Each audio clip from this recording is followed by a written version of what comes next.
So, ngayon, may dumating akong parcel. Isa lang naman to. Pero, ano kasi siya, hindi ko alam, laging sale kasi or naka-promo sa Shopee, di ba? Hindi ko alam kung nakikita nyo.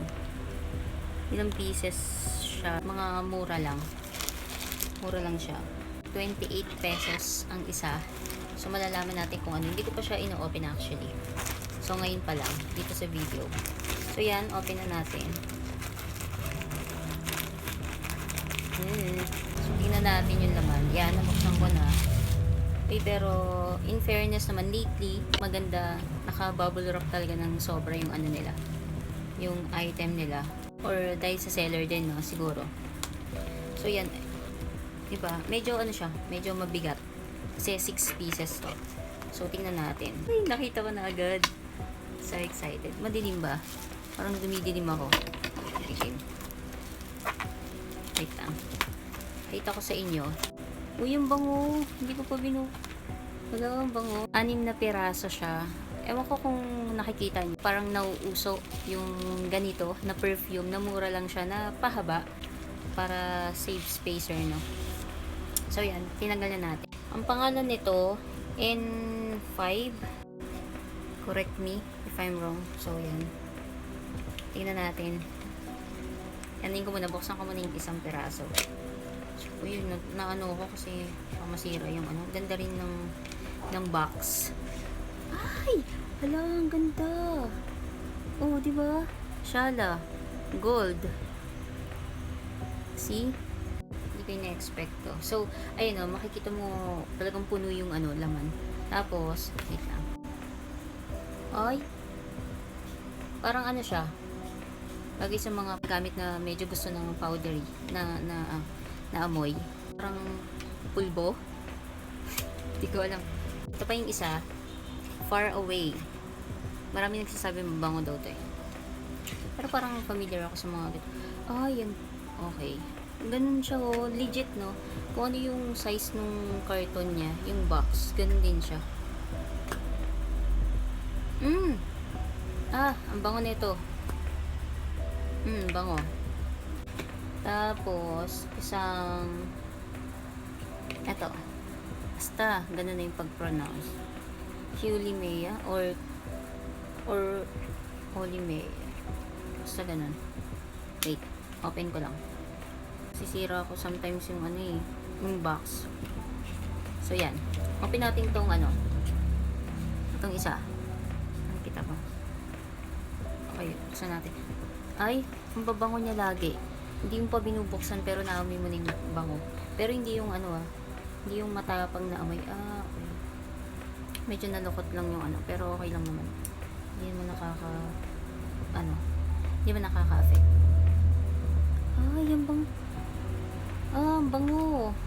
Ang bango na ito. Parang pang girly siya yung amoy. Ito yung next. Yan. Ang ganda ng ano, packaging oh. Cute. Cute, no? So.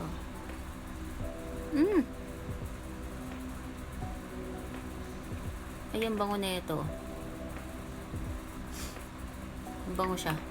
Parang ito yung tipo ng pabango na maglalas talaga. Sa buong araw mo. Wait lang. So far, 4 na. Pinabuksan natin. So, 2 na lang. Ay, baliktad yung pagkaka-open ko. Lady Million. Ito din, marami ako nakitang review na mabango daw talaga to.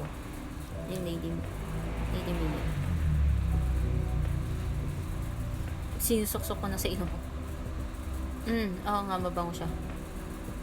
Pero parang mas bet ko yung medyo pang girly type kasi. So ito, tsaka itong dalawa.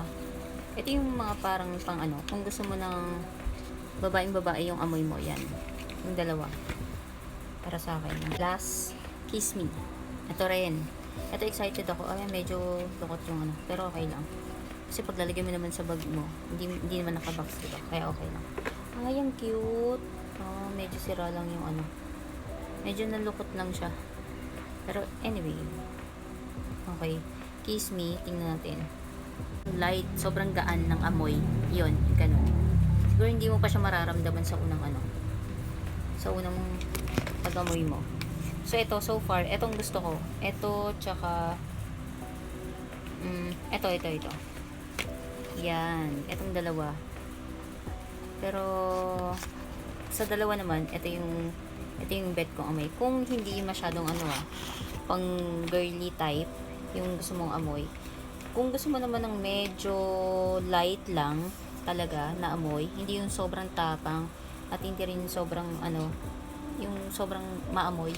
Eto, simple lang yung amoy niya. Tapos pang girly, eto, pero depende yun sa pang-amoy ko. Ayun yung pang-amoy ko. So, yan yung 6 pieces natin na perfume. Wait lang. Yan, 6 pieces na perfume. Lagay ko na rin din yung yung link if gusto nyo matry. Nice, no? Pwede na siya. Tsaka mura lang nito. Uy, 28 pesos. So, sulit na sulit. So, yun lang. Bye!